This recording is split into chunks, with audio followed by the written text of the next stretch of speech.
Nikita, clinical psychologist, Mindcare Foundation. It's my honor that we gathered here for their cause of humanity. I welcome our director of Mindcare Foundation, Mr. Parvesh B.S. sir, who has enlightened our mind to organize such voluntary services. Welcome, sir.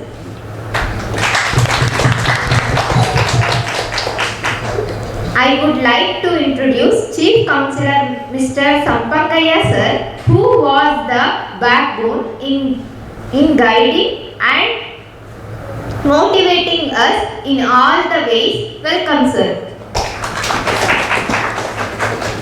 And I also welcome to our team Mindcare staffs, Mr. Bharat sir, Miss Chaitra ma'am, Miss Sushma, Mr. Chandan, Mr. Nagbhushan and attendants and all outside patients.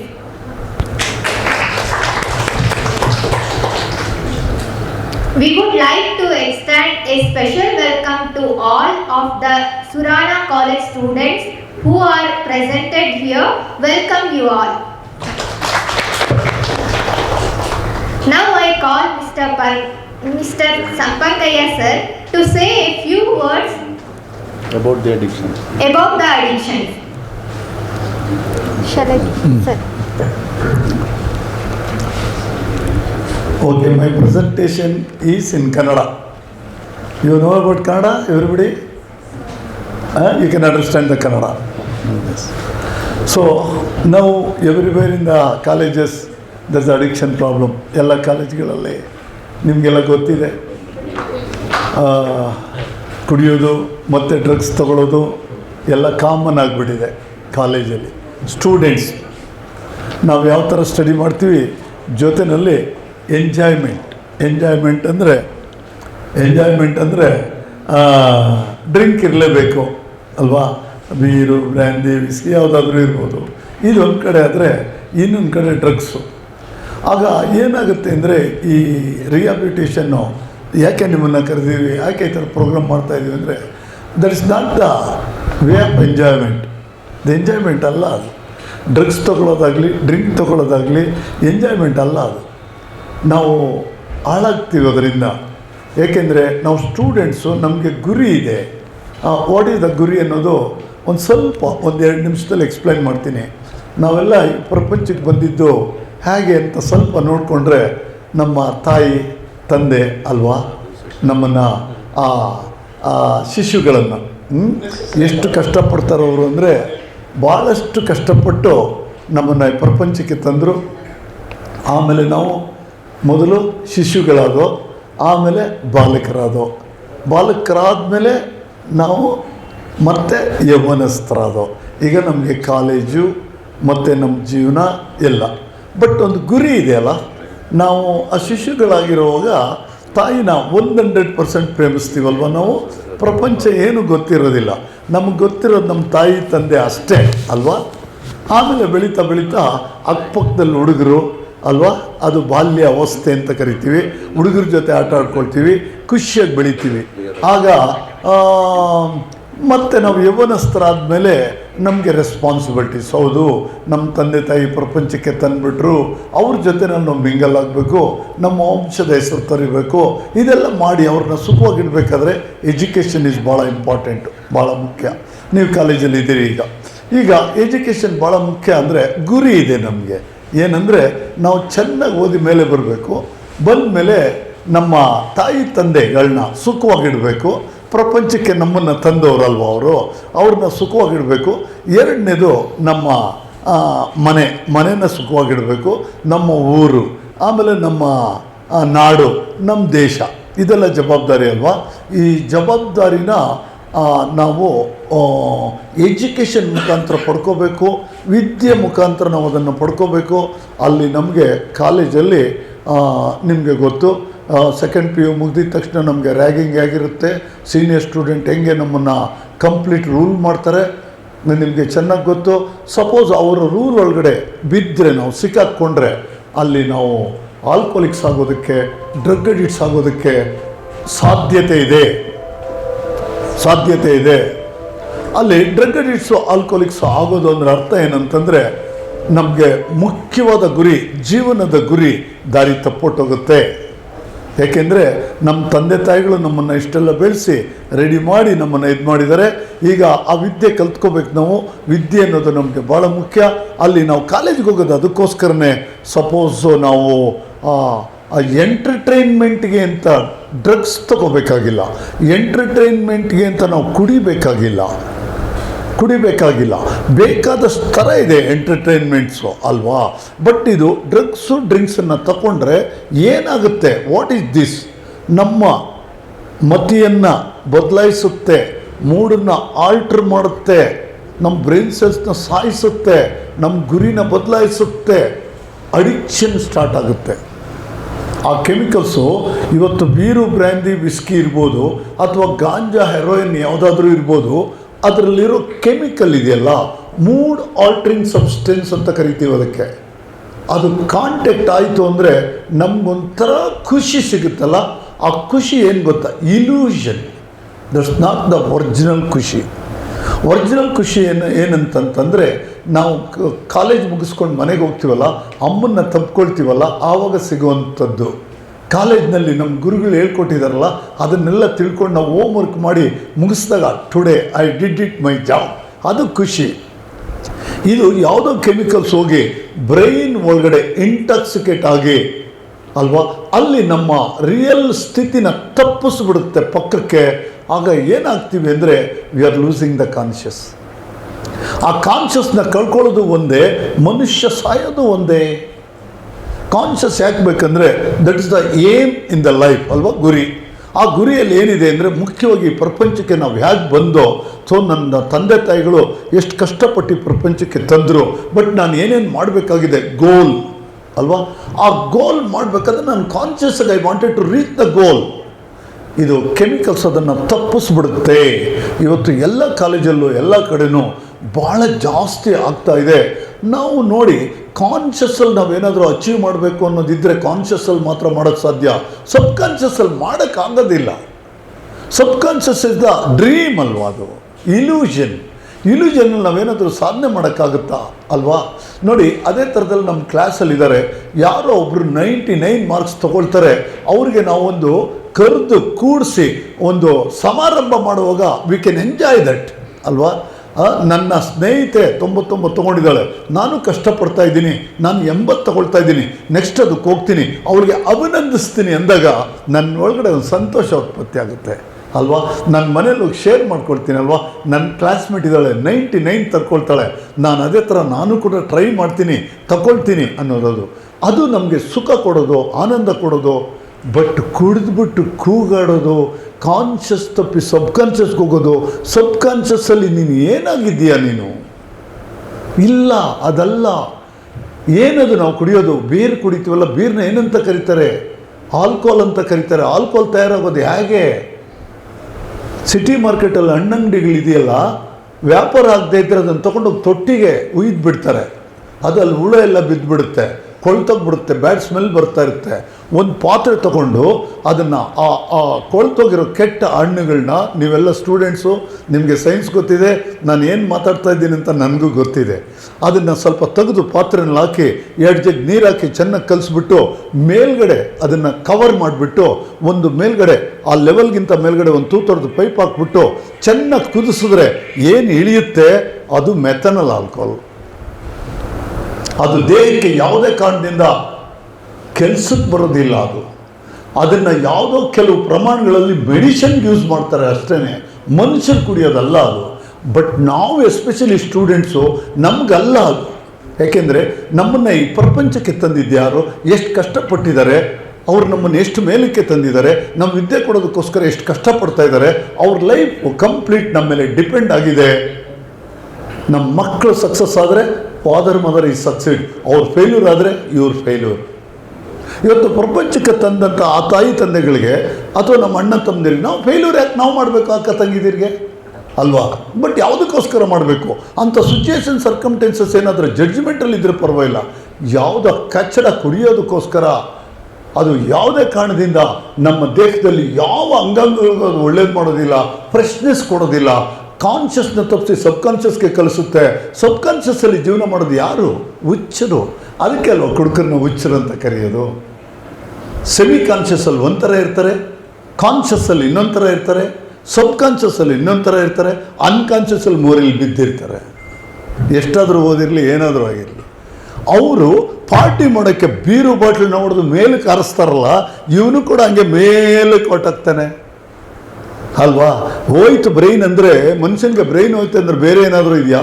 ಆ brain cells intoxication ಆದರೆ ಮಾತ್ರ ನೀನು ಸಬ್ಕಾನ್ಷಿಯಸ್ಗೆ ಹೋಗೋಕ್ಕೆ ಸಾಧ್ಯ, conscious ತಪ್ಪಿ. ಅದನ್ನು ಆ brain ಸೆಲ್ಸಲ್ಲಿ intoxication ಯಾವಾಗುತ್ತೆ? ನಾನು ಕುಡಿದಾಗ ಆ ಕೆಮಿಕಲ್ ನನ್ನ ರಕ್ತದಲ್ಲಿ ಮಿಕ್ಸ್ ಆಗಿ ಆರ್ಟಿಗೆ ಬರುತ್ತೆ, ಆರ್ಟಿಂದ ಪಂಪ್ ಮಾಡುತ್ತೆ ಎಲ್ಲ ಕಡೆ, ಬಾಡಿ ಸೆಲ್ಸ್ ಎಕ್ಸ್ಟ್ರಾಕ್ಟ್ ಮಾಡ್ಕೊಳ್ಳುತ್ತೆ, ಬ್ರೈನ್ ಸೆಲ್ಸ್ ಎಕ್ಸ್ಟ್ರಾಕ್ಟ್ ಮಾಡ್ಕೊಳ್ಳುತ್ತೆ. ಬ್ರೈನ್ ಸೆಲ್ಸು ಎಕ್ಸ್ಟ್ರಾಕ್ಟ್ ಮಾಡ್ಕೊಂಡ ಮೇಲೆ ಏನಾಗುತ್ತೆ ಅಂದರೆ ಅದು ಸಬ್ಕಾನ್ಷಿಯಸ್ಗೆ ಕಳಿಸ್ಬಿಡುತ್ತೆ. ಸಬ್ಕಾನ್ಷಿಯಸ್ಗೆ ಹೋದಾಗ ಏನಾಗುತ್ತೆ? We are losing human values. ನಾನೊಂದು ಸಣ್ಣ ಎಕ್ಸಾಂಪಲ್ ಕೊಡ್ತೀನಿ, ನೀವೆಲ್ಲ ಕ್ಲೀನಾಗಿ ಅರ್ಥ ಮಾಡ್ಕೋಬೋದು. ಸ್ಟೂಡೆಂಟ್ಸ್ ನಿಮ್ಗೆ ಗೊತ್ತು, ನಾನೊಂದು ಹುಡುಗಿನ ಪ್ರೀತಿಸ್ತಾ ಇದ್ದೀನಿ ಅಂತಂದರೆ ಅವಳಿಗೆ ಹೇಳೋದಕ್ಕೆ ಧೈರ್ಯ ಇಲ್ಲ.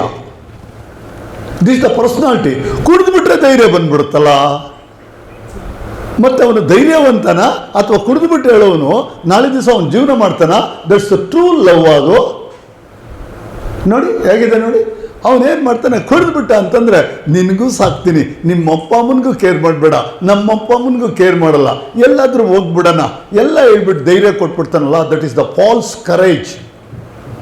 ನಮ್ಮ ಲೈಫ್ನೇ ನಾಶ ಮಾಡುತ್ತದು ಅಲ್ವಾ? ಯಾಕೆಂದರೆ ಅವ್ನು ರಿಯಲ್ಲಾಗಿ ಧೈರ್ಯ ಇರಬೇಕಾದ್ರೆ ಅವ್ನು ರಿಯಲ್ಲಾಗಿ ಹೇಳಬೇಕು. ಅವನು ಇಲ್ಲಾಂದರೆ ದಟ್ ಇಸ್ ನಾಟ್. ಲವ್ ಮಾಡೋದಕ್ಕೆ ಯೋಗ್ಯತೆ ಇಲ್ಲ ಅವನು ಅಲ್ವಾ? ಲವ್ ಮಾಡೋಕ್ಕೆ ಯೋಗ್ಯತೆ ಇಲ್ಲ ಅವನಿಗೆ ಅಲ್ವಾ? ಆ ಯೋಗ್ಯತೆಯನ್ನು ಪಡ್ಕೋಬೇಕಾದ್ರೆ ಸಿಸ್ಟಮ್ನ ರೆಡಿ ಮಾಡ್ಕೋಬೇಕು. ಸಿಸ್ಟಮ್ನ ರೆಡಿ ಮಾಡ್ಕೋಬೇಕಾದ್ರೆ ಹೋಗಬೇಕು ಯೋಗ ಕ್ಲಾಸ್ಗೆ ಹೋಗಿ ಯೋಗ ಮಾಡಿ ಕೋಆರ್ಡಿನೇಷನ್ ಮಾಡಬೇಕು ಸಿಸ್ಟಮ್ ಒಳಗಡೆ. What is the physical, what is the mental, what is the emotional, what is the spiritual. Meaning of the spiritual. ದೇವಸ್ಥಾನದಲ್ಲಿ ಗಂಟೆ ಅಲ್ಲಾಡಿಸೋದಲ್ಲ. ನನ್ನ ಲವರ್ಗೆ ನಾನು ಹೂ ಕೊಟ್ಟರೆ ಅವಳನ್ನ ಕಾಪಾಡ್ತೀನಿ. ಅದೇ ಥರ ನನ್ನ ತಂದೆ ತಾಯಿ ಭಾಳ ಮುಖ್ಯ. ಅವ್ರು ನನ್ನ ಈ ಪ್ರಪಂಚಕ್ಕೆ ತಂದಿದ್ದಾರೆ, ಅವ್ರಿಗೆ ನಾನು ಕನ್ವಿನ್ಸ್ ಮಾಡ್ತೀನಿ. ಅದೇ ಥರ ಚೆನ್ನಾಗಿ ಓದ್ತೀನಿ, ನನ್ನ ಲವರ್ನೂ ಕಾಪಾಡ್ತೀನಿ, ನನ್ನ ತಾಯಿ ತಂದೆನೂ ಕಾಪಾಡ್ತೀನಿ, ಅವ್ರಿಗೆ ಕೆಟ್ಟ ಹೆಸರು ಬರ್ದಂಗೆ ನೋಡ್ಕೊಳ್ತೀನಿ. This is the confidence, is the spirituality. ಸ್ಟೂಡೆಂಟ್ಸ್ಗೆ ದೇವಸ್ಥಾನದಲ್ಲಿ ಗಂಟೆ ಅಲ್ಲಾಡಿಸೋದಲ್ಲ ಸ್ಪಿರಿಚುಯಾಲಿಟಿ. ಇದು ರಿಯಲ್ ಆಗಿ. ಇದು ಬರಬೇಕಾದ್ರೆ ದಮ್ ಇಲ್ಲ ಅಂದರೆ ನೀನು ಹೋಗಿ ಯೋಗ ಕ್ಲಾಸ್ಗೆ ಹೋಗಿ ಅಲ್ಲಿ ಮಾಡು. Practice makes perfect. ಕುಡಿಯೋದಲ್ಲ. ಕುಡಿದ್ಬಿಟ್ಟು ಯಾರಾದರೂ ಮಾಡ್ತಾನೆ ಅಂದರೆ ಹತ್ರ ಸೇರಿಸ್ಬೇಡಿ ಅವನಿಗೆ. ಕುಡಿದ್ಬಿಟ್ಟು ಯಾರಾದರೂ ಅಶ್ಯೂರೆನ್ಸ್ ಕೊಡ್ತಾನೆ, ಮಾತಾಡ್ತಾನೆ ಅಂದರೆ ಈ ರೌಡಿಗಳಿಗೆ ಧೈರ್ಯ ಇಲ್ಲ, ದಮ್ಮಿಲ್ಲ. ಕುಡಿದ್ಬಿಟ್ಟು ಆ ಇನ್ಫ್ಲೂಯೆನ್ಸಲ್ಲಿ ಫಾಲ್ಸ್ ಕರೇಜಲ್ಲಿ ಮಾಡ್ತಾರೆ, ಮಾರನೇ ದಿವಸ ಬೆಳಗ್ಗೆ ನಡೀತಾ ಇರ್ತಾರೆ. ಆ ಕ್ಯಾಟಗಿರಿಗೆ ಸೇರ್ಬೇಕಾ ನಾವು? ಅದಕ್ಕೆ ನಮ್ಮ ತಂದೆ ತಾಯಿಗೆ ನಮಗೆ ಎಜುಕೇಷನ್ ಕೊಟ್ಟಿರೋದು, ನಮ್ಮನ್ನು ಸಾಕಿರೋದು, ಈ ಪ್ರಪಂಚಕ್ಕೆ ತಂದಿರೋದು. ದೇವರು ಎಲ್ಲಿದ್ದಾನೆ ಅಂತ ನಮಗೆ ಕಾಣೋದಿಲ್ಲ. ಆದರೆ we come from my mother home ಅಲ್ವಾ? 9 ತಿಂಗಳಲ್ಲಿ ವಾಸ ಮಾಡೋದು ಅಲ್ವಾ? ಅವಳ ಗಾಳಿ ನನಗೆ ಕೊಟ್ಲಲ್ವಾ? ಅವಳ ಊಟ ನನಗೆ ಕೊಟ್ಲಲ್ಲ? ಅವಳ ಶಾಖ ನನಗೆ ಕೊಟ್ಲಲ್ಲ? ಆ ನೇಚರ್ನ ಒಳಗಡೆ ಕ್ರಿಯೇಟ್ ಮಾಡಿ ನನ್ನ ರೆಡಿ ಮಾಡಿ ಹೊರಗಡೆ ಬರಬೇಕಾದ್ರೆ ಎಷ್ಟು ಪೇಯ್ನ್ ಕೊಡ್ತೀನಲ್ಲ ಅವಳಿಗೆ. So delivery pain is the number 1 pain in the world. ಅದಕ್ಕೆ ಇನ್ನೊಂದು ಎಕ್ಸಾಕ್ಟ್ ಪಕ್ಕದಲ್ಲಿಟ್ಟು ಅದಕ್ಕಿಂತ ಜಾಸ್ತಿ ಅಂತ ಹೇಳೋಂಗೆ ಇಲ್ಲ ಅದು. ಅದಕ್ಕೋಸ್ಕರ ಹೆಣ್ಣು ಅಂದರೆ ಶಕ್ತಿ ಅಂತ ಕರೀತಾರೆ ಅಲ್ವಾ? ಆ ಒಂದು ಹೆಣ್ಣು ಅನ್ನೋ ಒಂದು ಶಕ್ತಿ ಗೊತ್ತಾಯ್ತಾ? ಅಷ್ಟು ನೋವು ತಿಂದು ನೀನು ಹೊರಗಡೆ ಬಂದ ಮೇಲೆ ನಿನ್ನೊಳಗಡೆ ಒಂದು ಅಂತ ಒಂದು ಅಳು ಬರುತ್ತೆ ನೋಡು. ಬಂದಿದ್ದ ತಕ್ಷಣ ಸೈಕಲಾಜಿಕಲ್ ಆಗಿ ಪೇಯ್ನ್ ಎಲ್ಲ ಅವಳಿಗೆ ಇಲ್ದಂಗೆ ಹೋಗ್ಬಿಡುತ್ತೆ. ನನ್ನ ಮಗು ಬಂದ್ಬಿಡ್ತು. ಶಿ ಇಸ್ ಹ್ಯಾಪಿಯೆಸ್ಟ್ ಅಲ್ವಾ? ಬಟ್ ಅವಳು ಹಿಂದ್ಗಡೆ ತಂದೆ ಎಷ್ಟು ಕಷ್ಟಪಡ್ತಾ ಇದ್ದಾನೆ, ಎಷ್ಟು ಶ್ರಮ ಪಡ್ತಾ ಇದ್ದಾನೆ ಅಂತ ತಾಯಿ ತಂದೆಗಳಿಗೆ ನಾವು ಹುಟ್ಟಿದವರು, ಪ್ರಪಂಚಕ್ಕೆ ತಂದವರು. ಈ ಕಣ್ಣಿಗೆ ಕಾಣೋ ತಾಯಿ ತಂದೆನೇ ಅರ್ಥ ಮಾಡಿಕೊಂಡು ಅವ್ರ ಭಾವನೆಗಳಿಗೆ ಸ್ಪಂದಿಸೋಕೆ ಯೋಗ್ಯತೆ ಇಲ್ಲ ಅಂತಂದರೆ ದೇವ್ರನ್ನೆಲ್ಲಿ ಕಂಡುಹಿಡಿತೀಯ ನೀನು? ದೇವ್ರನ್ನ ಹೆಂಗೆ ನೋಡೋಕ್ಕೆ ಸಾಧ್ಯ? ಕಣ್ಣು ಕಾಣೋರು ಇಷ್ಟು ಮಾಡ್ತಾ ಇದ್ದಾರಲ್ಲ, ಇದನ್ನೇ ನೀನು ಅರ್ಥ ಮಾಡ್ಕೊಳ್ಳೋಕೆ ಹೋಗ್ತಾ ಇಲ್ಲ ಅಂದರೆ ಏನು ಮಾಡೋಕ್ಕಾಗಲ್ಲ. ನೀವು ಇಷ್ಟೆಲ್ಲ ಸ್ಟೂಡೆಂಟ್ಸ್ ಇದ್ದೀರಿ, ಇವತ್ತೊಂದು ದಿವಸ ನೋಡಿ ನೀವೆಲ್ಲರೂ ಏನು ಬೇಕಾದರೂ ಆಗ್ಬೋದು, ಮನಸ್ಸಿಟ್ರೆ ಏನು ಬೇಕಾದರೂ ಆಗ್ಬೋದು. ಸ್ವಲ್ಪ ಯಾಮಾರ್ಬಿಟ್ಟು ಯಾರ್ದೋ ಇನ್ಫ್ಲುಯೆನ್ಸು, ಯಾರ್ದೋ ಮಾತುಗಳಿಗೆ ಯಾಮಾರ್ಬಿಟ್ಟು ಅಡಿಕ್ಷನ್ ಒಳಗಡೆ ಬಿದ್ದುಬಿಟ್ರೆ ಎವ್ರಿಥಿಂಗ್ ಲಾಸ್ಟ್. ಪ್ರತಿಯೊಂದು ಲಾಸ್ಟ್.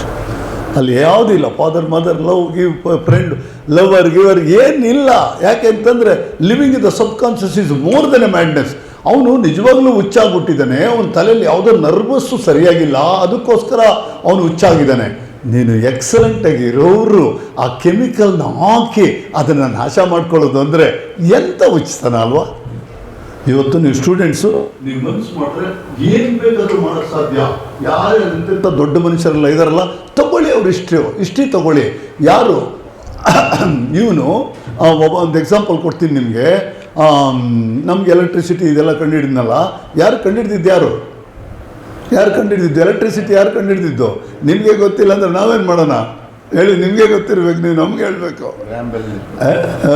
ಈಗ ಅವರೆಲ್ಲ ಹೆಂಗೆ ಏನು ಮಾಡಿದ್ರು ಅಂತಂದರೆ, ಅವನು ಏನಾದರೂ ಹೊಸ್ದಾಗಿ ಕಂಡುಹಿಡಿದಿದ್ದಾನೆ, ಹೊಸ್ದಾಗಿ ಮಾಡ್ತಾ ಇದ್ದಾನೆ ಅಂತಂದರೆ, ಹೊಸದನ್ನ ಕಂಡುಹಿಡಿತಾ ಇದ್ದಾನೆ ಅಂದರೆ ಅವನ ತಾಯಿ ತಂದೆಯ ಪ್ರೀತಿನ ಕಂಡುಹಿಡಿಯೋಕ್ಕೆ ಯೋಗ್ಯತೆ ಇಲ್ವಾ? ಅವ್ರನ್ನ ಶಾಂತವಾಗಿಡೋಕ್ಕೆ ಯೋಗ್ಯತೆ ಇಲ್ವಾ? ಆ ಮನೆಯಲ್ಲಿ ಸುಖ ಕೊಡೋಕ್ಕೆ ಯೋಗ್ಯತೆ ಇಲ್ವಾ? ಮನೆಗೆ ಸುಖ ಕೊಡದೆ ಹೊರಗಡೆ ಏನೋ ಕಂಡುಹಿಡಿತೀನಿ ಅಂದರೆ ಹುಚ್ಚ ಅವನು. ಮನೆನ ಸುಖವಾಗಿಟ್ಟು, ನೀನು ಸುಖವಾಗಿದ್ದು, ಮನೆನ ಸುಖವಾಗಿಟ್ಟು ಪ್ರಪಂಚಕ್ಕೋಸ್ಕರ ನೀನು ಏನು ಬೇಕಾದರೂ ಮಾಡ್ಬೋದು. ಅದನ್ನು ನಾಶ ಮಾಡೋದೇ ಕೆಮಿಕಲ್ಸು. ಇವತ್ತು ನೀವು ಫೇಲ್ ಆಗ್ಬೋದು, ನಾನು ಒಪ್ಕೊಳ್ತೀನಿ, ನಿಜ. ಮತ್ತೆ ತಿರುಗಿ ಮತ್ತೆ ಪ್ರಾಕ್ಟೀಸ್ ಮಾಡಬೇಕು. ಯಾರೋ ಅವ್ರು ಪಾಸ್ ಆಗಿರೋರು, ಯಾರು ಅವ್ರು ಕರೆಕ್ಟಾಗಿ ಕಾನ್ಸಂಟ್ರೇಟ್ ಮಾಡಿದ್ರು, ರೆಡಿ ಆದರು. ಇವತ್ತು ಆ ಕಾನ್ಸಂಟ್ರೇಷನ್ ನಾನು ಮಾಡ್ತಾ ಇದ್ದೀನಿ, ಬಟ್ 99 ತೊಗೊಂಡಿಲ್ಲ ಇರ್ಬೋದು, ಬಟ್ ನಾನು 80 ತಗೊಳ್ತೀನಿ, ನಾನು 70 ತಗೊಳ್ತೀನಿ. ನೆಕ್ಸ್ಟ್ ಅದೇ ಥರ ಪ್ರೋಸೆಸ್ ಮಾಡ್ತೀನಿ. Action is the magic word ಅಂತಾರಲ್ವ. ಬಟ್ ಈ ಥರ ನಾವು ಸ್ಟೂಡೆಂಟ್ಸು ಬೆಳವಣಿಗೆಯಲ್ಲಿ ಇರುವಾಗ ಇವತ್ತು ನೋಡಿದ್ರೆ ಪೂರ್ತಿ 100% ಸಮಾಜ ಹಾಳಾಗ್ತಾ ಇದೆ. ಬಾರ್ಗಳು ಜಾಸ್ತಿ ಆಗ್ತಾ ಇದೆ, ಪೆಡ್ಲರ್ಸ್ ಜಾಸ್ತಿ ಆಗ್ತಾ ಇದ್ದಾರೆ. ನಿಮ್ಮ ಕಾಲೇಜ್ ಸುತ್ತಲೂ ಪೆಡ್ಲಿಂಗ್ ನಡೀತಾ ಇದೆ. ಪೆಡ್ಲಿಂಗ್ ಭಾಳ ಫಾಸ್ಟ್ ಆಗ್ತಾ ಇದೆ. ಯಾಕೆಂದರೆ ಮೊಬೈಲ್ ಅದಕ್ಕೆ ಭಾಳ ಸಪೋರ್ಟ್ ಮಾಡುತ್ತೆ. ಈ ಮೊಬೈಲ್ ಭಾಳ ಸಪೋರ್ಟ್. ಪೆಡ್ಲಿಂಗ್ ಅಂದರೆ ಡ್ರಗ್ಸ್ ಸಪ್ಲೈ ಮಾಡೋರು, ಹಂಗೆ ಗೊತ್ತಾಯ್ತಾ? ಡ್ರಗ್ಸ್ ಸಪ್ಲೈ ಮಾಡೋರು. ಇವತ್ತು ಡ್ರಗ್ಸ್ ಸಪ್ಲೈ ಮಾಡೋರು, ಡ್ರಗ್ಸ್ ಯೂಸ್ ಮಾಡೋರನ್ನ ಆ್ಯಂಟಿ ಸೋಷಿಯಲ್ ಎಲಿಮೆಂಟ್ಸ್ ಅಂತ ಕರಿತೀವಿ. ಯಾಕೆಂದರೆ that's not permitted in India ಅಲ್ವಾ? ದೇಶದಲ್ಲಿ ಅದು, ನಮ್ಮ ದೇಶದಲ್ಲಿ ಪರ್ಮಿಷನ್ ಇಲ್ಲ ಅದಕ್ಕೆ. ಯಾಕೆಂತಂದರೆ ಮರಿಜಿಯಾನ ಅನ್ನೋದು ಅದೊಂದು ಗಿಡದ ಎಲೆ, ಅದರೊಳಗಡೆ ಕೆಮಿಕಲ್ಲು. ಒಣಗಿಸೋದನ್ನು ನಾನು ಸೇರ್ತೀನಿ ಅಥವಾ ಎಲೆನ ನಾನೊಂದು ಪಾಯಸದೊಳಗಡೆ ಮಿಕ್ಸ್ ಮಾಡಿ ಕುಡಿತೀನಿ ಅಂದರೆ ಅದು ರಕ್ತದಲ್ಲಿ ಮಿಕ್ಸ್ ಆಗಿ ಬ್ರೈನ್ಗೆ ಹೋಗಿ ನನ್ನ ಬ್ರೈನ್ನ ಕಂಪ್ಲೀಟ್ ನಾಶ ಮಾಡುತ್ತೆ. ಇವತ್ತು ರಿಸರ್ಚ್ ಏನು ಹೇಳ್ತಾ ಇದೆ ಅಂದರೆ 1 peg of drink kills 60,000 brain cells. ಇಲ್ದಿದ್ರೆ ಅವ್ರು ಯಾಕೆ ಹುಚ್ಚರಂಗೆ ಹಂಗಾಡಬೇಕು, ಯಾಕೆ ಹಂಗೆ ಕುಣಿಬೇಕು ಅಲ್ವಾ? ಹೋಗ್ತಾ ಇದೆ ಬ್ರೈನು. ಅದೇ ಥರ ಒಬ್ಬ ಡ್ರಗ್ ಅಡಿಕ್ಟ್ ಇದ್ದಾನೆ, ಅವನು ಒಂದು ಗಾಂಜಾ, ಒಂದು ಸಿಗರೆಟ್ನ ತೊಗೊಂಡು ಅದರೊಳಗಡೆ ಇರೋ ಹೊಗೆ ಸೊಪ್ಪೆಲ್ಲ ಹೊರಗಡೆ ಉದುರಿಸಿ ಗಾಂಜಾನ ಪೂರ್ತಿ ಪೌಡರ್ ಮಾಡಿ ಅದರೊಳಗಡೆ ಲೋಡ್ ಮಾಡಿದ್ರೆ that is called the 1 joint. ಆ 1 ಜಾಯಿಂಟ್ ನಾವು ಸೇರಿದಾಗ ಆ ಹೊಗೆ ಅವನ ಬ್ರೈನ್ಗೆ ಹೋದಾಗ ಆ ಹೊಗೆ ಒಳಗಡೆ ಇರ್ತಕ್ಕಂಥ ಕೆಮಿಕಲ್ಲು 1.5 ಲಕ್ಷ ಬ್ರೈನ್ ಸೆಲ್ಸ್ನ ಸಾಯಿಸುತ್ತೆ. ನೀವು ಡ್ರಗ್ ಅಡಿಕ್ಟ್ಸ್ನ ನೋಡಿದ್ದೀರಲ್ಲ, ನಿಮ್ಮ ಕಾಲೇಜಲ್ಲಿ ನೋಡಿದ್ದೀರಲ್ಲ, ಗೂಬೆಗಳ ಥರ ಇರ್ತಾರಲ್ಲ, ಗುಗ್ಗುಗಳ ಥರ ಕೂತಿರ್ತಾರಲ್ಲ. ಏನಾದರೂ ಪ್ರಯೋಜನ ಇದೆಯಾ? ಈ ಮನುಷ್ಯ ಅಂತ ಹುಟ್ಟಬೇಕಾದ್ರೆ ಎಷ್ಟೋ ಪುಣ್ಯ ಮಾಡಿರಬೇಕು. ದೇವರು ಮನುಷ್ಯನ ಸೃಷ್ಟಿ ಮಾಡ್ದ, ಎಷ್ಟು ಪ್ರಾಣಿಗಳನ್ನ ಸೃಷ್ಟಿ ಮಾಡಿದ್ದಾನೆ. ಆದರೆ ಯಾವ ಪ್ರಾಣಿ ಕೂಡ ಸೃಷ್ಟಿ ಮಾಡಿರೋ ದೇವ್ರನ್ನ ಅರ್ಥ ಮಾಡ್ಕೊಳ್ಳೋಕೆ ಯೋಗ್ಯತೆ ಇಲ್ಲ. ಮನುಷ್ಯ ಮಾತ್ರ ಅರ್ಥ ಮಾಡ್ಕೊಳ್ತಾನೆ. ಅದಕ್ಕೆ ಮನುಷ್ಯ ಮಹಾಶ್ರೇಷ್ಠ. ಅಂಥ ಮನುಷ್ಯ ಯಾವುದೋ ಒಂದು ಗಾಂಜಾನ ಸೇರಿಕೊಂಡು, ಯಾವುದೋ ಒಂದು ಡ್ರಿಂಕ್ನ ಕುಡ್ಕೊಂಡು ಎಲ್ಲೋ ಒಂದು ಮೂಲೆಯಲ್ಲಿ ಕೂತಿದ್ರೆ ಆ ತಾಯಿ ತಂದೆ ಕರುಳು ಏನಾಗುತ್ತೆ, ಅವ್ರ ಮನಸ್ಸು ಏನಾಗುತ್ತೆ? ಪಾಪಗಳಲ್ಲೆಲ್ಲ ಮಹಾಪಾಪ ಇದೆ. ಏಕೆಂದರೆ ಬೆಳೆಸಿ ಪ್ರಪಂಚಕ್ಕೆ ತಂದು ಮಾಂಸ ಮುದ್ದೆನ ಶಿಶು ಮಾಡಿ, ಶಿಶುನ ಬಾಲಕನ್ನ ಮಾಡಿ, ಬಾಲಕನ್ನ ಯೌವನಸ್ಥನಾಗಿ ಮಾಡಿ, ಅವನಿಗೆ ಎಜುಕೇಷನ್ ಕೊಟ್ಟು ಇಷ್ಟೆಲ್ಲ ಮಾಡಿ ನಮ್ಮ ಕಣ್ಣೆದುರಿಗೆ ನಮಗೆ ಮಾಡ್ತಾ ಇದ್ದಾರೆ. ಎಷ್ಟೋ ಜನರು ಮನೆಯಲ್ಲಿ ಜೊತೆಲಿ ತಾಯಿ ತಂದೆ ಮಕ್ಕಳನ್ನ ಜೊತೆಲಿ ಕೂಡಿಸ್ಕೊಳ್ತಾನೆ ಊಟಕ್ಕೆ. ಯಾಕೆ? ತಟ್ಟೆಲ್ಲರೂ ಒಳ್ಳೆ ತಿಂಡಿಯೆಲ್ಲ ಮಗನಿಗೆ ತಿನ್ನಿಸ್ತಾನೆ, ಕೆಟ್ಟದ್ದೆಲ್ಲ ಅವನು ತಿಂತಾನೆ. ನೋಡಿ, ಅಂದರೆ ಇನ್ನು ಮುಂದಕ್ಕೆ ಇವನು ಸಕ್ಸಸ್ ಆಗಬೇಕು, ಇವನು ಚೆನ್ನಾಗಾಗಬೇಕು ಅನ್ನೋ ಗುರಿ ಅವನದಲ್ವಾ? ಆ ಥರ ತಿನಿಸು ಬೆಳೆಸಿದವ್ರಿಗೆ ನಾವು ಸ್ಟೂಡೆಂಟ್ಸ್ ಆದಮೇಲೆ ವಾಪಸ್ ಏನು ಕೊಡ್ತೀವಿ ಅಲ್ವಾ? ನೋಡಿ, ಇಲ್ಲಿ ನಾವೇನು ಹೇಳ್ತೀವಿ ಅಂತಂದರೆ, ಈ ಪ್ರೀತಿ ಅನ್ನೋದು ಹೆಂಗೆ ಹುಟ್ಟುತ್ತೆ ಅಂತಂದರೆ, ನಾನು ಚಿಕ್ಕ ಶಿಶು ಆಗಿರುವಾಗ ಅಮ್ಮನ ಮಡ್ಲಲ್ಲಿ ಬೆಳಿತೀನಿ. ಅಮ್ಮನ ಮೇಲೆ ಎಷ್ಟು ಪ್ರೀತಿ ಅಂದರೆ 100ಕ್ಕೆ 100% ಪ್ರೀತಿ. ಬೇರೆ ಪ್ರಪಂಚ ಗೊತ್ತಿಲ್ಲ. ನೆಕ್ಸ್ಟ್ ನೀನು ಬಾಲ್ಕ ಆಗ್ತೀಯಾ, ಆಗ ಪಕ್ಕದ ಮನೆ ಹತ್ರ ಆಟ ಆಡ್ತೀಯಾ, ಎಲ್ಲ ಅಲ್ಲಿ ಸ್ವಲ್ಪ ಇಟ್ಬಿದ್ರೆ ಅಮ್ಮ ಅಂತ ಬಂದು ತಪ್ಕೊಳ್ತೀಯ. 100% ಅಲ್ವಾ? ನೋಡಿ 100% ಅಮ್ಮನ ಮೇಲೆ ಪ್ರೀತಿ. ಆಮೇಲೆ ಏನಾಯಿತು, ನಿನಗೆ 18 ವರ್ಷ ಆಗೋಯ್ತು. 18 ವರ್ಷ ಆದಾಗ ಬಯೋಕೆಮಿಸ್ಟ್ರಿ ಚೇಂಜ್ ಆಗುತ್ತೆ, ನಿನ್ನ ಪಂಚೇಂದ್ರಗಳು ಬೇರೆ ಥರ ನೋಡುತ್ತೆ. ನೀನು ಹುಡುಗಿ ಆಗಿದ್ದರೆ ಹುಡುಗನ್ನ ನೋಡಿದಾಗ ನಿನ್ನೊಳಗಡೆ ಏನೋ ಒಂದು ಚಂಚಲತೆ ಬರುತ್ತೆ, ನೀನು ಹುಡುಗ ಆಗಿದ್ದರೆ ಬೇರೆ ಹುಡುಗಿರನ್ನ ನೋಡಿದಾಗ ಏನೋ ಒಂದು ಚಂಚಲತೆ ಬರುತ್ತೆ ಅಲ್ವಾ. ಬಂದಾಗ ಅಮ್ಮನ ಮೇಲಿರೋ 100% ಅಲ್ವಾ, ಇತ್ಲ ಕಡೆ ಸ್ವಲ್ಪ ಚೇಂಜ್ ಆಗುತ್ತಲ್ಲ. ಒಂದು ಹುಡುಗಿನ ಲವ್ ಮಾಡ್ತೀಯ, ಲವ್ ಮಾಡಿದಾಗ ಹುಡುಗಿ ಮೇಲೆ ಎಷ್ಟು ಪ್ರೀತಿ, ಅಮ್ಮನ ಮೇಲೆ ಎಷ್ಟು ಪ್ರೀತಿ, 100% ಇತ್ತಲ್ಲ. ಏನಾಯ್ತು ಈಗ, ಯಾರ ಹುಡುಗ, ಒಬ್ಬ ಸ್ಟ್ರೇಂಜರ್ ಅವನು ನಮ್ಮ ಹತ್ರ ನಾಟಕ ಮಾಡ್ತಾ ಇದ್ದಾನ ಅಥವಾ ನಿಜ ಮಾಡ್ತಾ ಇದ್ದಾನ ಕಂಡಿಡಿಯೋ ಶಕ್ತಿ ನಿನಗಿದೆಯಾ? ಹೇಳ್ತೀಯ ಬಾಯಲ್ಲಿ ನನಗೆಲ್ಲ ಗೊತ್ತು ಅಂತೀಯ. ಆದ್ರೆ ಈಗ ಅವನು ಗೊತ್ತಿಲ್ಲದಿರೋ ಹುಡುಗ, ಅವನ್ನ ನೀನು ಪ್ರೇಮಿಸ್ತಾ ಇದೆಯಾ, ಅವನ ಮೇಲೆ ಎಷ್ಟು ಪ್ರೀತಿ, ತಾಯಿ ಮೇಲೆ ಎಷ್ಟು ಪ್ರೀತಿ, ಔಟ್ ಆಫ್ 100%ಅಲ್ಲಿ ಹೋಯ್ತಾ ಅಲ್ಲಿ. ಅಯ್ಯೋ ಕಾಲೇಜ್ಗೆ ಅಂತ ಬರ್ತಾ ಇದ್ದಾನೆ, ಆ ಹುಡುಗಿ ಕಾಣಲಿಲ್ಲ ಅಂದರೆ ಪ್ರಪಂಚನೇ ಕೆಳಗಡೆ ಬಿದ್ದೋಗ್ಬಿಡುತ್ತಲ್ಲ. ಅಂದರೆ ತಾಯಿನೂ ಇಲ್ಲ ಅಲ್ಲಿ, ತಂದೆನೂ ಇಲ್ಲ, ಅವನು ಬೇಕು ಅಲ್ವಾ. ಆವಾಗ ಅವನ ಮೇಲೆ ಒಂದು 60-70% ಪ್ರೇಮ ಆಗೋಯ್ತು. ಆವಾಗ ತಾಯಿ ತಂದೆ ಮೇಲೆ ಎಷ್ಟಾಯ್ತು, 30 ಆಗೋಯ್ತಲ್ಲ ಅಲ್ವಾ. ಅವನು ಸಿಕ್ಬಿಟ್ಟ, ಅವನು ನಿನಗೆ ಲವರ್ ಆಗಿಬಿಟ್ಟ ಅಂದಾಗ 100% ಅಮ್ಮ ಅಪ್ಪ ಹೆಲ್ಪರ್ಸ ಅವರು. ನೋಡಿ, what is the value, human value, ಆಯಿತಾ. ಇದು ಮಾನವನ ಸಹಜ ಗುಣ, ಇದಂಗೆ ಆಗಬೇಕಾಗಿರೋದೆ. ಬಟ್ ಕರೆಕ್ಟಾಗಿ ಕಾಪಾಡಬೇಕಾಗಿರೋದು ಪ್ರಜ್ಞೆ ಇದ್ದು, ಇದು ಎಷ್ಟು ಅದಿಷ್ಟು ಅಂತ ಅಳತೆ ಮಾಡಿ ತಕ್ಕಡೆ ಇಟ್ಕೋಬೇಕಾದ್ರೆ ಕಾನ್ಷಿಯಸ್ನೆಸ್ ಬೇಕು. ಆ ಕಾನ್ಷಿಯಸ್ನೆಸ್ ಕೆಡಿಸೋದೆ ಮೂಡ್ ಆಲ್ಟ್ರಿಂಗ್ ಸಬ್ಸ್ಟೆನ್ಸಸ್.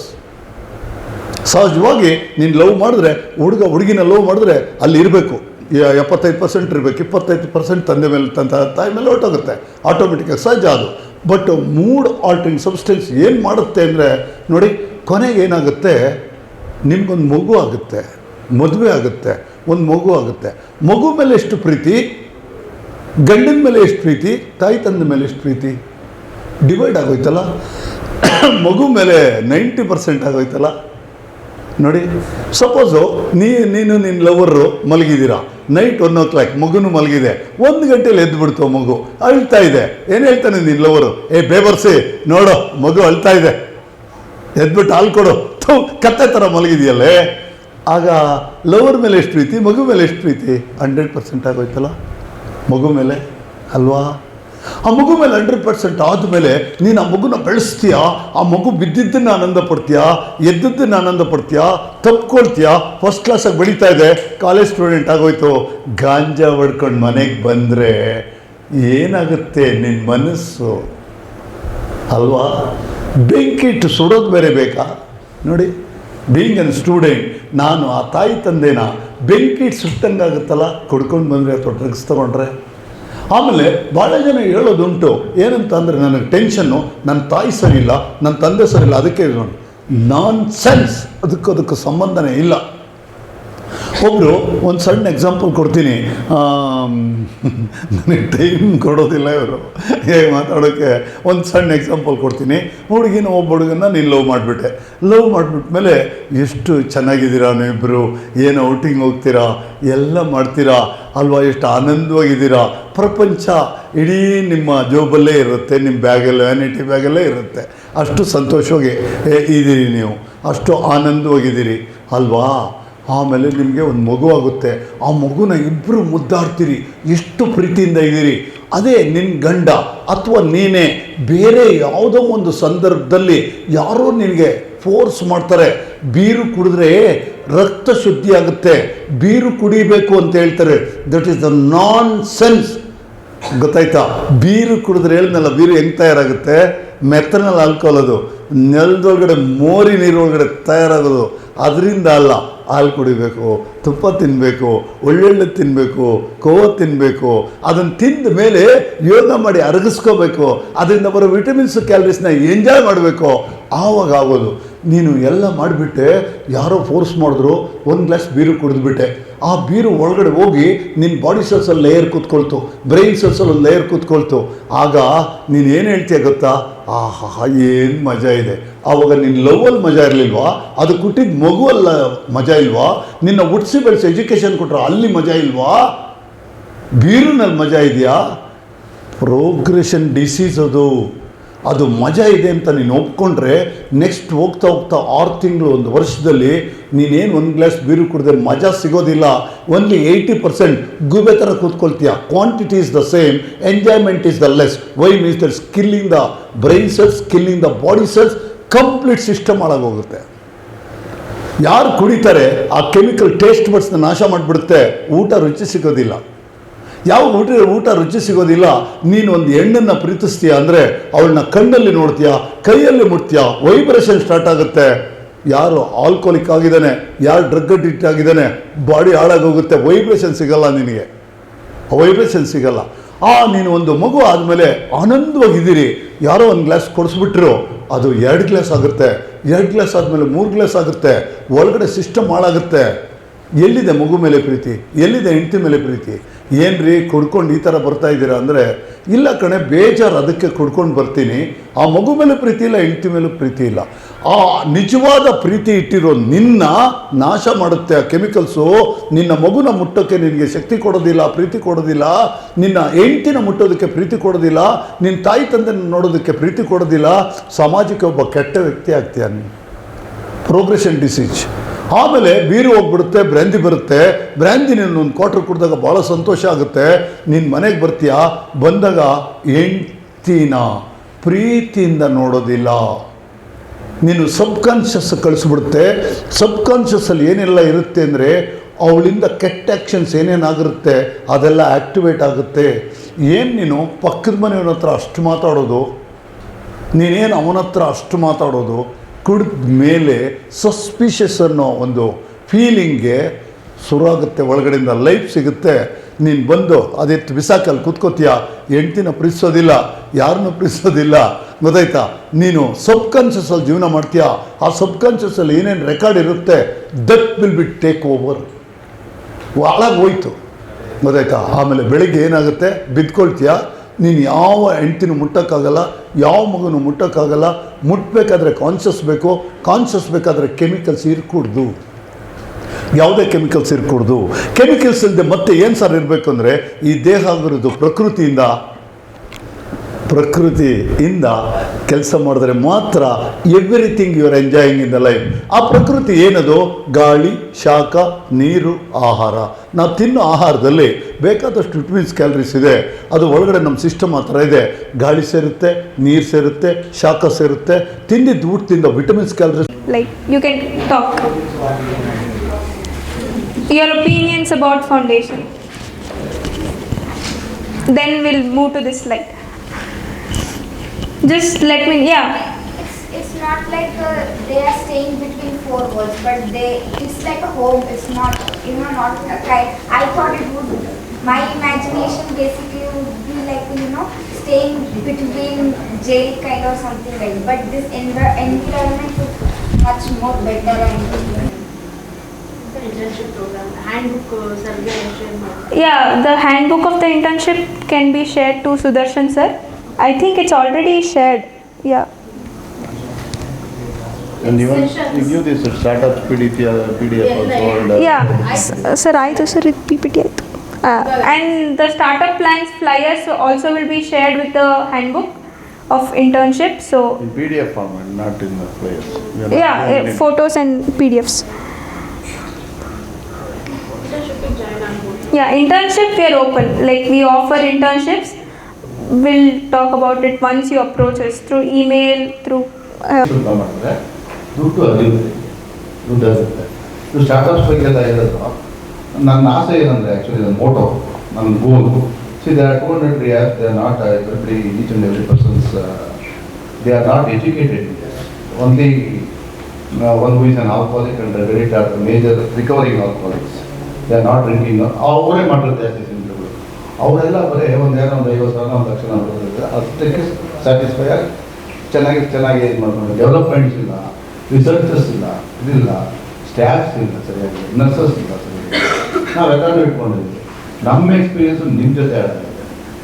ನೀವು ಯಾರಾದರೂ ಕಪ್ಪಿ 4 ಸ್ಟೂಡೆಂಟ್ಸ್ ಬಂದರೆ ಫಸ್ಟ್ ಕಮರ್ಷಿಯಲ್ನೇ ಮಾಡಿಸ್ತೀವಿ ಅವ್ರ ಕೈ. ಪೇಷಂಟ್ಸು ನಾವೇ ಕೊಡ್ತೀವಿ.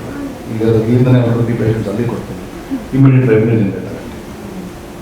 ನೀವು ನಾನು ಥಿಂಕ್ ಮಾಡೋದು ಹೆಂಗಿದೆ, ನೀವು ಯಂಗ್ಸ್ಟರ್ಸ್ ಥಿಂಕ್ ಮಾಡೋದು ಹೆಂಗಿದೆ, ಡಿಫ್ರೆನ್ಸ್ ಇದೆ, ಲಾಟ್ ಆಫ್ ಡಿಫ್ರೆನ್ಸ್ ಇದೆಲ್ಲ. ನೀವು ತುಂಬ ಇನ್ನು ನನಗೆ ಚೆನ್ನಾಗಿ ಮಾಡ್ತೀರ, ನನ್ನ ಸಪೋರ್ಟ್ ಇದೆ, ಬಟ್ ನೀವು ಯಂಗ್ಸ್ಟರ್ಸ್ ನನಗೇ ಚೆನ್ನಾಗಿ ಮಾಡ್ತೀರ. ಆಮೇಲೆ ಇದು ತುಂಬ ಒಳ್ಳೆ ಸರ್ವಿಸ್ ಆ್ಯಕ್ಚುಲಿ. ನೀವೆಲ್ಲ ಒಂದು ಕಡೆ ಹೋಗಿ ಇದಪ್ಪಿ ಅನ್ನದಾನ ಮಾಡ್ತಾರೆ, ವಿದ್ಯೆ ದಾನ ಮಾಡ್ತಾರೆ, ಎಲ್ಲಾದ್ರೂ ಸುಮಾರು ದಾನ ಇರುತ್ತಲ್ಲ, ಇದು ಅದಕ್ಕಿಂತ ಶ್ರೇಷ್ಠವಾದ ದಾನ ನನ್ನ ಪ್ರಕಾರ ಆ್ಯಕ್ಚುಲಿ. ಇಲ್ಲಿ ಒಬ್ಬ ತುಂಬ ಎಲ್ಲ ರೋಡ್ ಕಡೆ ಒಬ್ಬ ಕುಡಿದು ಬಿದ್ದಿರೋರು ನೋಡಿದ್ರ ಸುಮಾರು ಜನ ಬಿದ್ದಿರ್ತಾರಲ್ಲ, ಅಂಥವ್ರನ್ನ ನಾವು ಕರ್ಕೊಂಡ್ಬಂದು ಅಪ್ಪಿ ನಾವು 10 ಜನ ಕರ್ಕೊಂಡ್ಬಂದು ಅಂಥವ್ರು ಬರೀ 3 ಜನ ಹಿಡಿಯೋದು ಅಂದ್ಕೊಳ್ಳಿ, ದುಡ್ಡು ಎಕ್ಸ್ಪೆಕ್ಟ್ ಮಾಡ್ಕೊಳ್ಳಿ. ಅವ್ರಿಗೆ ಫ್ಯಾಮಿಲಿ ಹೊರಟೋಗಿರುತ್ತೆ, ಮಕ್ಕಳು ಹೊರಟೋಗಿರುತ್ತೆ, ಯಾರು ಇರೋದಿಲ್ಲ. ಅವನಿಗೆ ಕರ್ಕೊಂಡ್ಬಂದು ಡಿಟಾಕ್ಸ್ ಎಲ್ಲ ಮಾಡಿ ಇದೆಲ್ಲ ಮಾಡಿ ಅವ್ನು ಭಿಕ್ಷೆ ಪಡ್ಕೊಂಡು ಕುಡಿತಾ ಇರ್ತಾರೆ. ನಾವು ಅಂಥವ್ರು 10 ಜನದಲ್ಲಿ ಬರೀ 3 ಜನ ರೆಡಿ ಆಗಿತ್ತು ಅಂಥವ್ರಿಗೆ.